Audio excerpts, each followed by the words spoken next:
Ku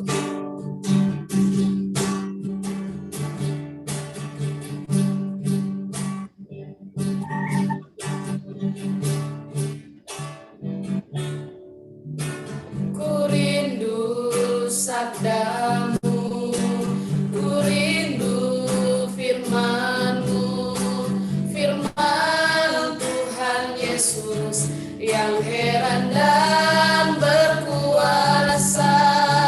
Berfirmanlah Tuhan oleh kuasa Roh-Mu, kepadamu kami berserah. Berfirmanlah, berfirmanlah, berfirmanlah Tuhan. Roh Kudus urapi hamba-Mu. Berfirmanlah, berfirmanlah Tuhan. Ku rindu menikmati sabda-Mu. Sekali lagi dari awal kita nyanyikan pujian ini. Ku rindu sabda-Mu. Ku rindu sabda-Mu, ku rindu firman-Mu, firman Tuhan Yesus yang heran dan berkuasa. Berfirmanlah Tuhan oleh kuasa Roh-Mu, kepadamu kami berserah. Berfirmanlah, berfirmanlah, berfirmanlah Tuhan. Roh Kudus urapi hamba-Mu. Berfirmanlah, berfirmanlah Tuhan. Ku rindu menikmati sabda-Mu. Berfirmanlah Tuhan, berfirmanlah, berfirmanlah Tuhan. Roh Kudus urapi hamba-Mu. Berfirmanlah, berfirmanlah Tuhan. Ku rindu menikmati sabda-Mu. Kami rindu Tuhan. Ku rindu menikmati sabda-Mu. Ku rindu menikmati sabda-Mu. Kepada hambanya disilakan. Terima kasih. Shalom saudaraku. Salam damai sejahtera buat kita. Salam sehat. Halo, sehat. Puji Tuhan. Terima kasih khususnya untuk ketua kita Bapak Pendeta Adolf Samutar dan untuk ketua kita juga yang selalu setia untuk memimpin kita. Karena itu kita yang di sini yang mengikuti Doa Fajar kiranya semakin bertambah banyak. Karena sudah semakin banyak SPP Kadaros yang kita ini, dan kita berdoa terus supaya alumni SPP Kadaros ambil bagian dalam pelayanan kita dalam Doa Fajar. Waktu 1 minggu sekali memang sepertinya lama, tapi kalau dikit sebentar saja kita lakukan. Terima kasih sebelumnya. Kita buka firman Tuhan. Mari saudaraku, kita baca dalam Matius 22 ayat 37 sampai 39. Ya, baca. Ini anak asrama, kita baca kita sama-sama atau Kalau udah tinggal kita kan ya, apa bangun tidur langsung. Ya, kita saling taut menyaut ya ke kita. Matius 22 ayat 37 sampai 39. Judulnya di atas adalah hukum yang terutama. Jawab Yesus padanya, kasihlah Tuhan Allahmu dengan segenap hatimu dan dengan segenap jiwamu dan dengan segenap akalmu.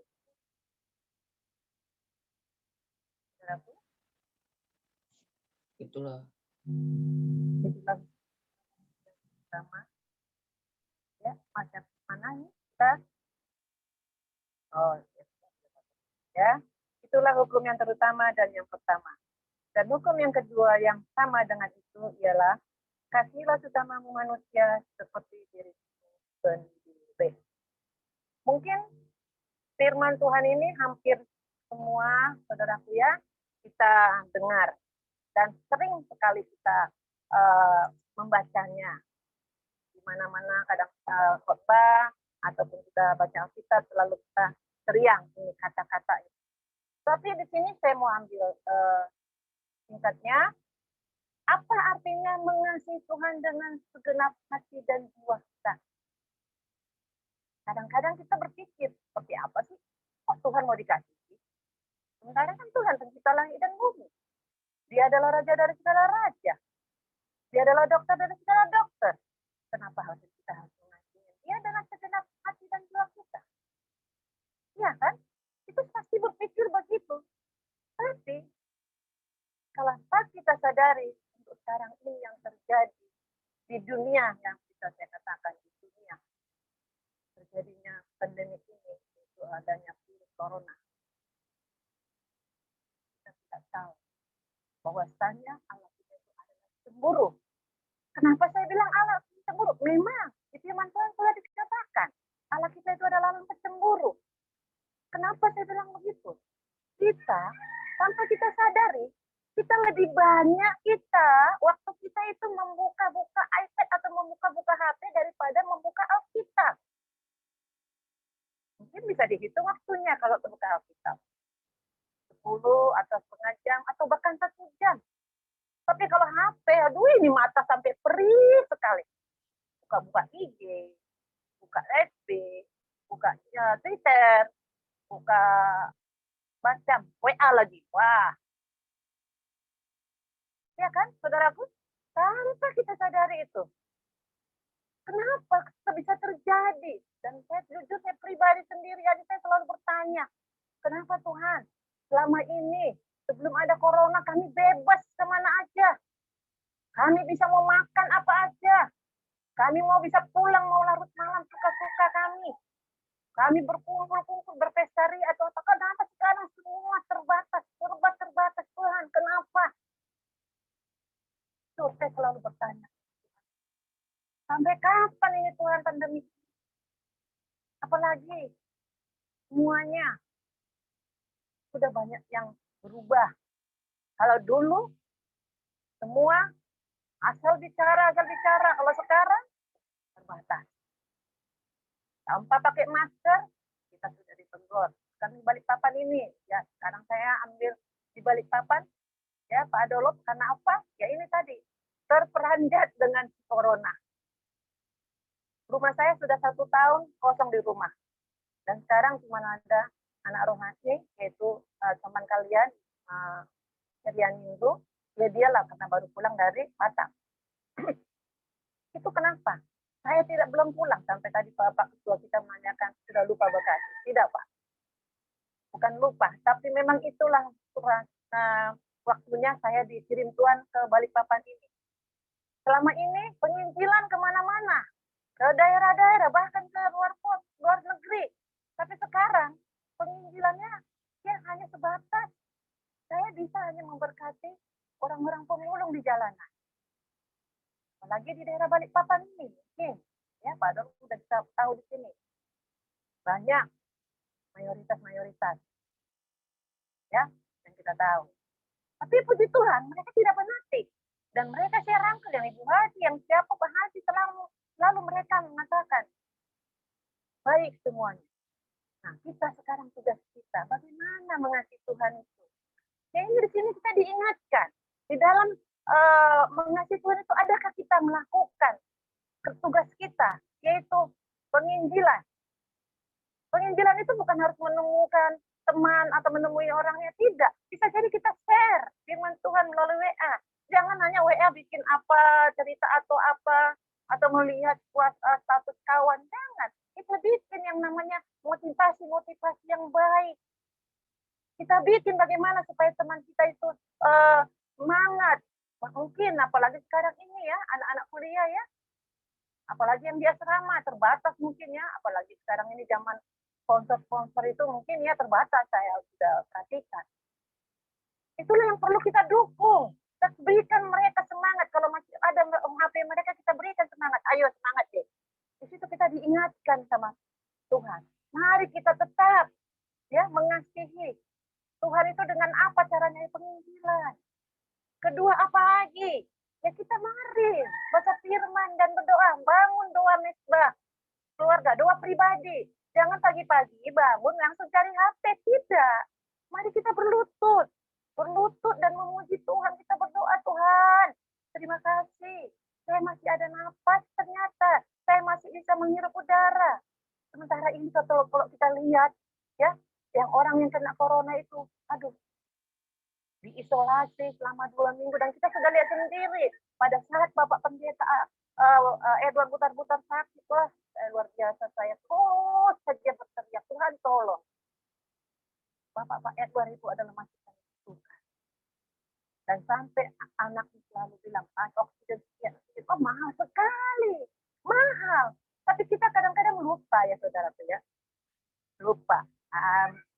Ambil handphone, langsung lihat status kawan, langsung enggak. Jangan itu lagi kita sekarang. Apalagi kita sudah yang namanya kita ada di sini yang udah alumni JT Kataron, ada juga yang masih dalam pelajaran. Ya mari kita berikan hati kita benar-benar fokus pada Tuhan, benar-benar fokus dengan apa yang maunya Tuhan. Jangan apa maunya kita. Kalau maunya kita itu semuanya mau. Aku mau yang ini Pak, aku mau yang ini. Apa maunya Tuhan? Tuhan, saya ini belum pernah. Karena di sini ada dikatakan, orang yang mengejar perkenanan manusia akan kehilangan perkenanan dari Tuhan. Sering kita ini selalu ingin perkenanan dari manusia. Maaf, tanpa kita sadari, kalau teman kita agak cemberut sedikit aja, kita udah bingung. Kenapa dia? Atau teman kita nggak balas WA kita, kenapa dia? Kita bodo amat, tidak usah pikirkan. Tapi pikirkan apa maunya Tuhan dari kita. Ya, supaya jangan hilang prioritas Tuhan yang kita mau berikan kepada dia. Jangan hilang prioritas Tuhan itu kepada kita. Ya, karena Tuhan aja dalam mengasihinya, dia mau mati di kayu salib, maka kita waktu kita untuk Tuhan aja tidak ada, saudaraku. Tidak ada. Coba saya tarik, mari mulai sekarang. Kita kasih waktu kita 1 jam. 1 jam itu 10 pasal. 10 pasal 1 jam. Kalau sudah saya hitung itu dari kemarin semua, ya bisa 2,5 bulan kita habis dari Kejadian sampai Wahyu. Mungkin pernah kita lihat di YouTube orang tua, sudah umur berapa itu saya lihat. Dia sudah 95 kali baca Alkitab. Kita sekarang ada berapa kali? Ayo anak remaja, anak mahasiswa ini bagaimana ini yang dia asrama? Ya, sudah berapa kali baca Alkitab? Sampai habis.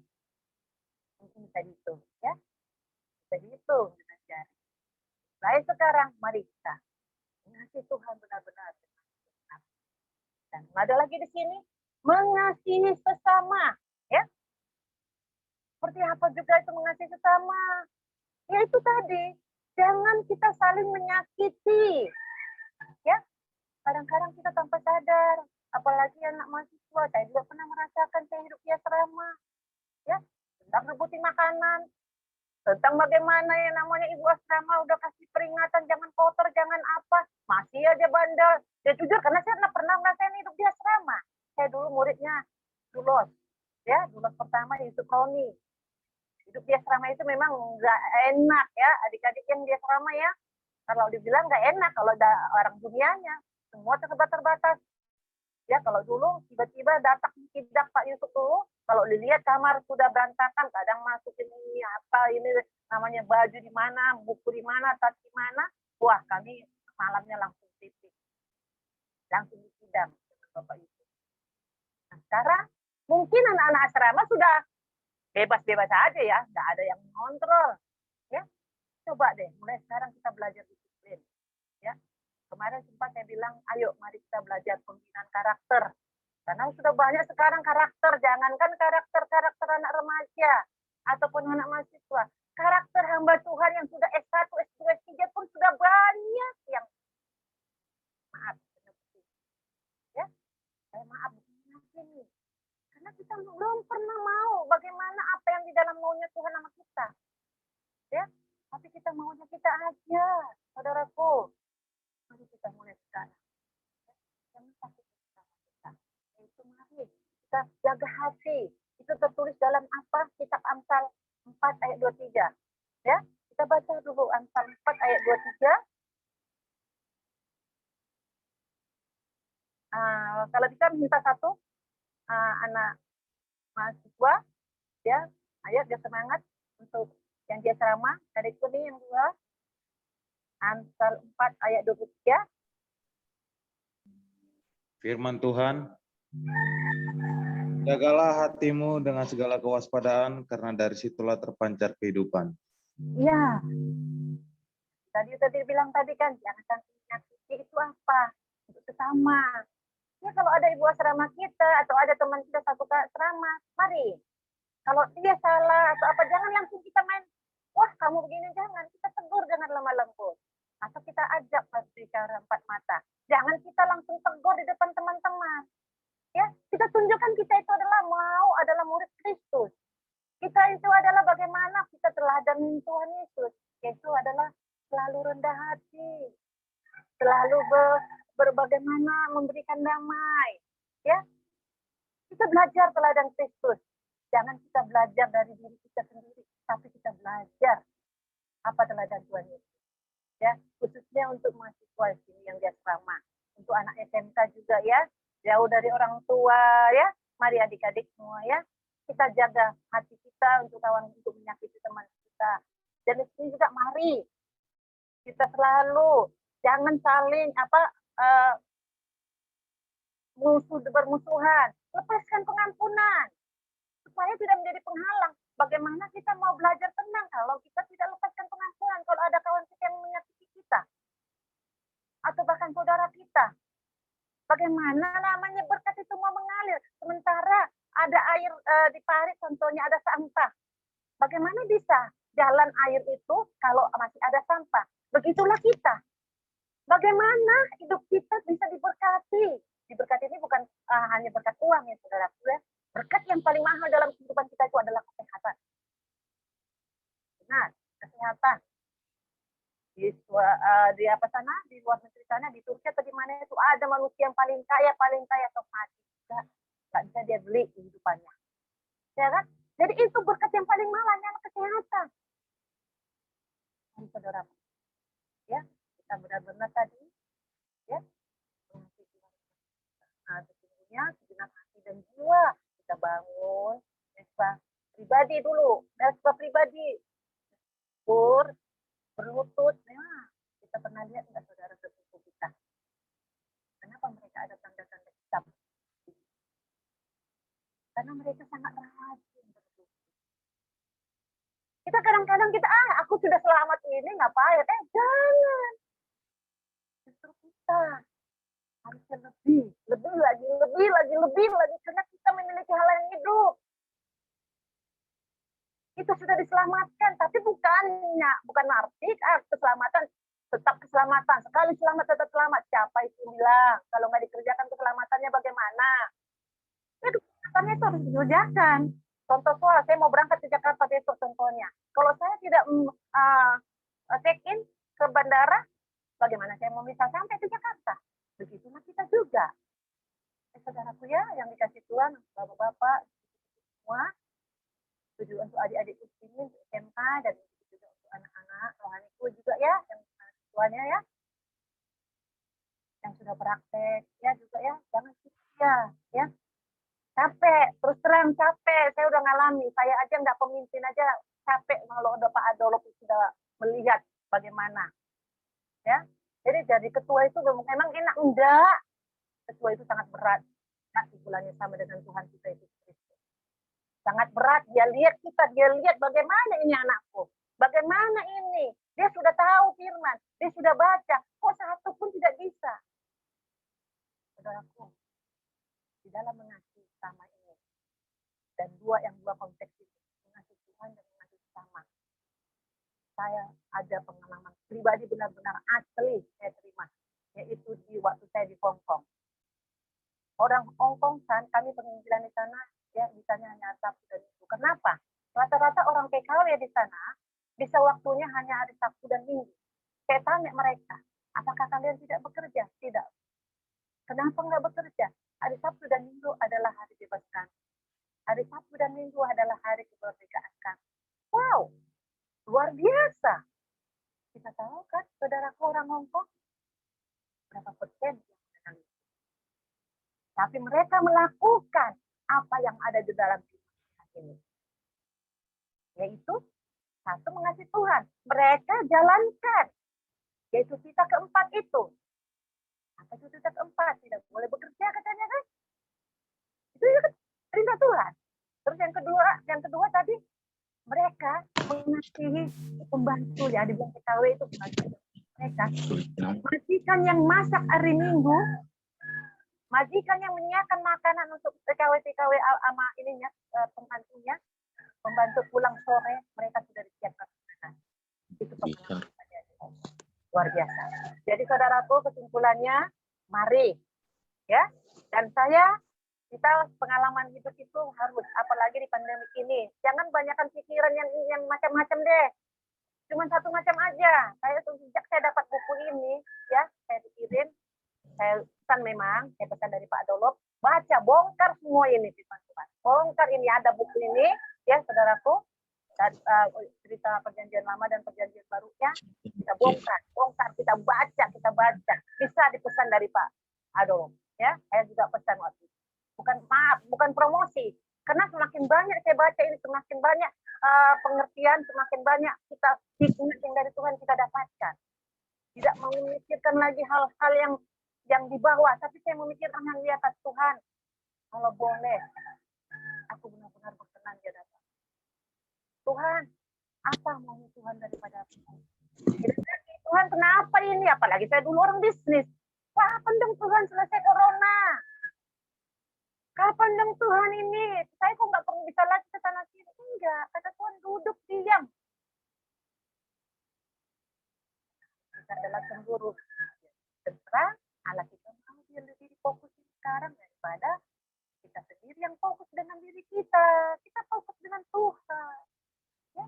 Jangan kita fokus dengan handphone kita, selfie, TikTokan, apa segala hal.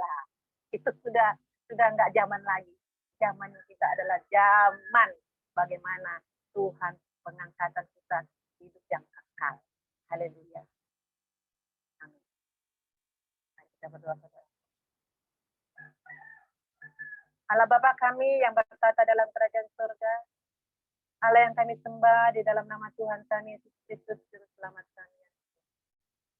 Bapa, terima kasih ya Bapa buat firman yang kudus yang mengingatkan kami supaya kami benar-benar mengasihi Engkau dengan segenap hati kami. Dan kami benar-benar saling mengasihi sama kami seperti kami mengasihi. Bapa, tolong. Berilah belas kasihan-Mu Bapa kepada kami.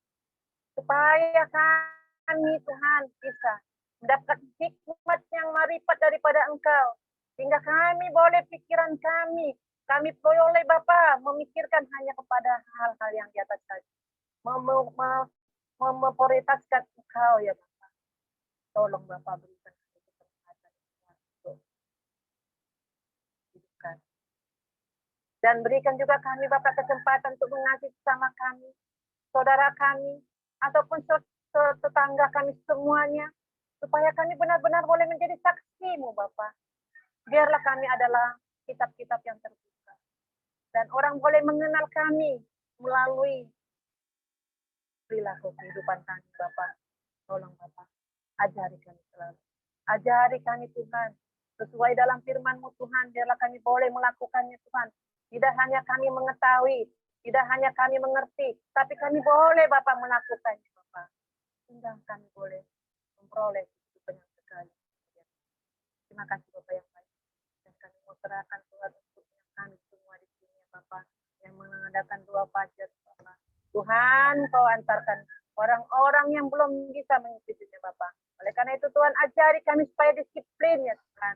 Orang lainnya Tuhan bisa disiplin, jam 5 mereka bangun Tuhan. Tapi kami ajari kami Tuhan, lebih lagi Bapak disiplin ya Tuhan, karena kami adalah punya Allah yang mari Bapak bangunkan roh. Terima kasih Kau berkati SD Kataros Bapak. Biarlah segala apa yang diperlukan, segala murid-murid atas dana dan daya mereka Tuhan Kau urapi, Kau berkati Bapak. Kami percaya waktunya tiba Bapak, Kau akan berkati semuanya.